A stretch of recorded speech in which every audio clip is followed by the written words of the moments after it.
Jack O'Neill, founder of the innovative surf equipment company that bears his name, was injured and lost an eye while testing one of the first leashes that connects surfers to their surfboards.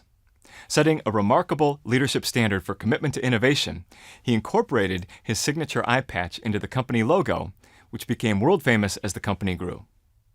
In your own way, you need to be demonstrably committed like O'Neill.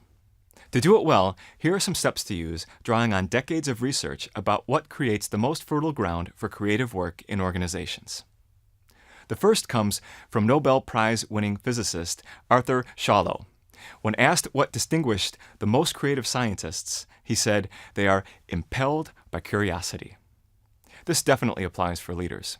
Now, you don't need to generate the ideas, but you do need to set the example of being impelled by curiosity. You have to have it and show it. A global executive search firm study found that curiosity was one of the strongest traits associated with leadership success, and successful executives were measured as having more than twice as much as other managers. Discuss creativity best practices and examples of innovation inside and outside your organization, and encourage others to do it too. Here's an example I love. Maybe you can use it too. Doug Dietz worked for General Electric and developed large medical imaging devices. His MRI machines save lives, but he learned that although it worked well for adults, 80% of children had to be sedated to be scanned because they were scared of how ugly and sterile those huge machines looked and how loud and awful they sounded. If you can't change technology in the near term, what can you do? Dietz got creative. For kids, he reframed the whole experience.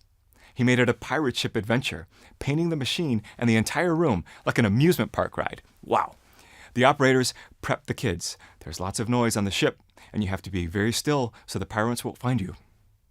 Need for sedation dropped from 80% to 10%. Kids started asking their parents when they could go back. For individuals, find ways to add creative elements to their roles.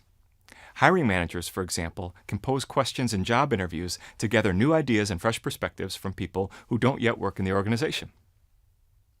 Reward success and failure. It's the nature of creativity and innovation that you can't guarantee which attempts will work.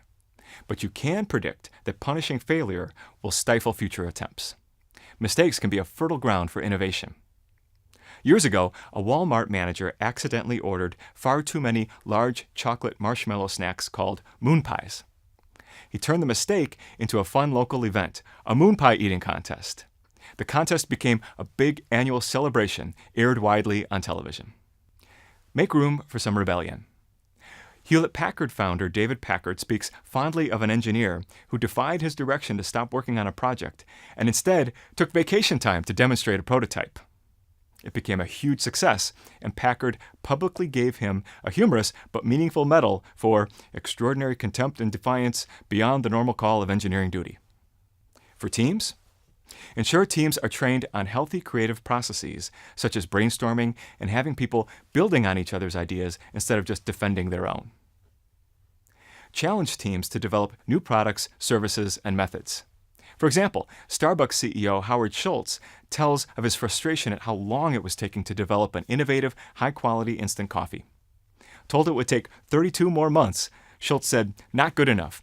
Apple developed the iPod in under a year." 9 months later, the product was ready. For the organization, create organization-wide practices that stimulate ongoing creativity and innovation. Some organizations allow people to spend time pursuing their own creative ideas, or they create contests and challenges open to everyone. Years ago, FedEx gave a $25,000 award to an employee who had an idea to save paperwork redo time by having drivers seal envelopes instead of customers. You can even get creative about how you encourage creativity. In one of my favorite examples, the CEO of a high-growth marketing firm was concerned they weren't getting enough competitive pressure. So he invented Slither, an imaginary company that was crushing them in the marketplace. He created a logo, press releases, fake newspaper articles with Slither beating quarterly estimates and announcing product launch plans. It helped focus and accelerate their own innovations because, as they came to say, we don't want to get slithered. To enable organizations to survive and thrive, it's essential for executive leaders to cultivate creative thinking and innovation. Picasso said that creative inspiration does exist, but it must find you working. Your work as an executive is to 1. Be impelled by curiosity, and 2.